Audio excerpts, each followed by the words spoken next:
Hi, it's BrickTsar, and this video will be a tutorial on how to safely pack your Lego that you sell, pack it in a box to ship. We're going to show you how I pack this box here, not these other two, and I'm also going to show you packing a small order in a padded envelope. And this is some of the stuff I've sold, and the total value of what is in these three boxes is $360.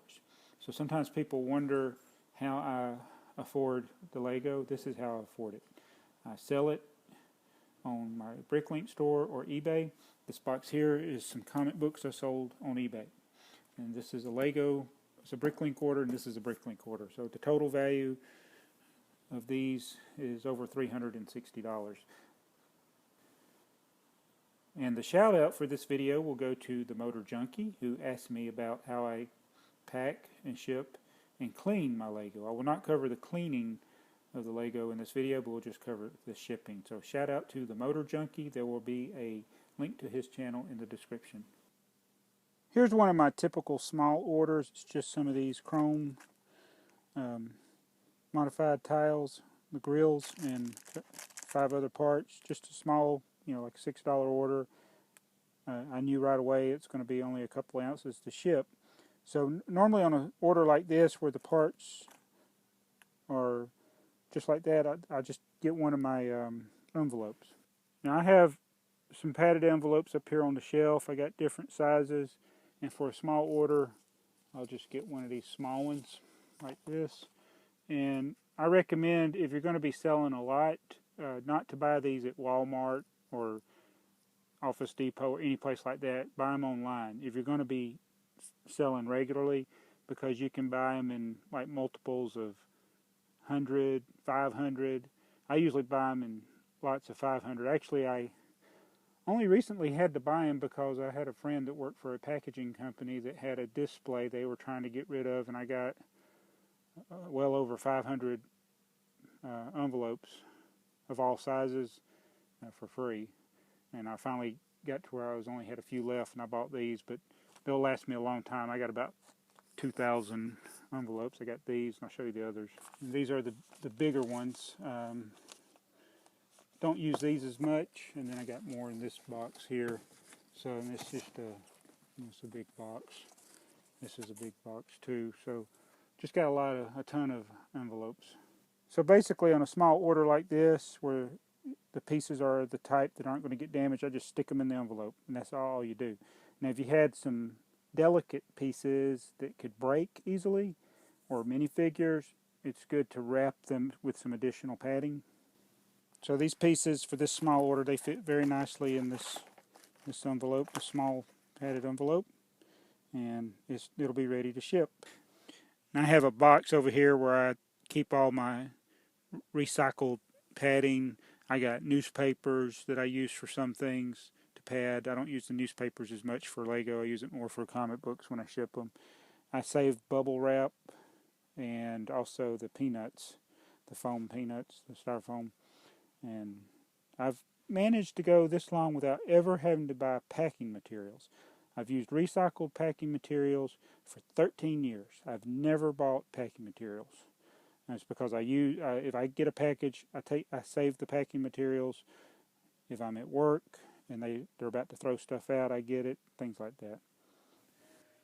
Okay, now we're going to look at packing a set in a box. And I have this old set from 1968 that actually I wasn't expecting to sell.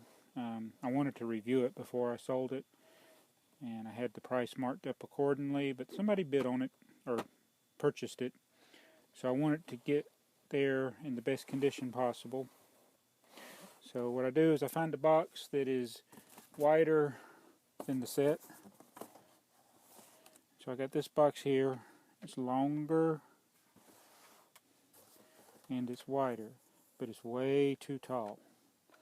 So what I want to do is I'm going to cut the box down, because you don't want to pack a box with a bunch of air or even a bunch of packing materials like peanuts that can shift and settle. So I'm going to show you how I cut it down. Okay, I find something that's a little bit taller than the box, like this Lego Champion lid. So it's a little taller. I need that to put inside the box. Okay, you're not going to see many people that go through this much effort to do something like this, but I take my razor knife and I put it in the box like that. And I always want to get something besides the box because I'll be rubbing it on there. And you score the box. You don't cut through it. You just score, make a little line inside the box.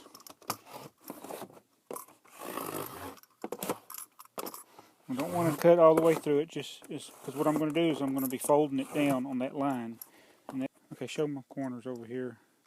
So I'm going to go in the corner, cut that up.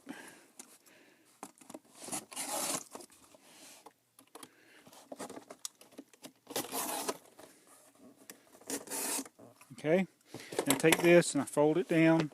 Do the shortest length first. That helps it fold level. I'll need to cut some of that off and then fold this like that. I'll cut this part off.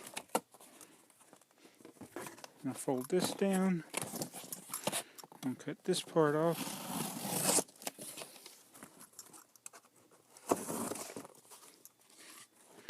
And then I want to see if it'll close.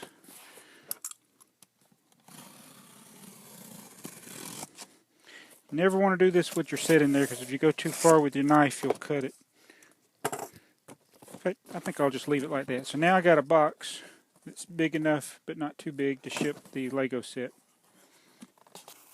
Now I put a little bit of bubble wrap in there. You can use newspaper for packing material. It's good to wad it up if you do, instead of just putting it in there flat. And then I'm going to put my set in there. Like that. And then what I'm going to do is I want all the corners to not touch the edge of the box.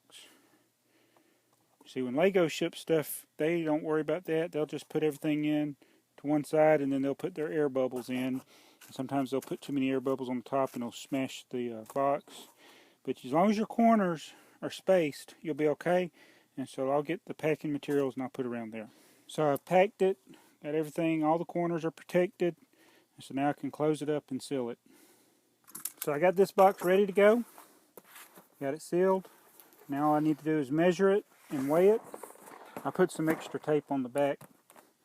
And the bigger your box, you want to check to make sure it doesn't give too much.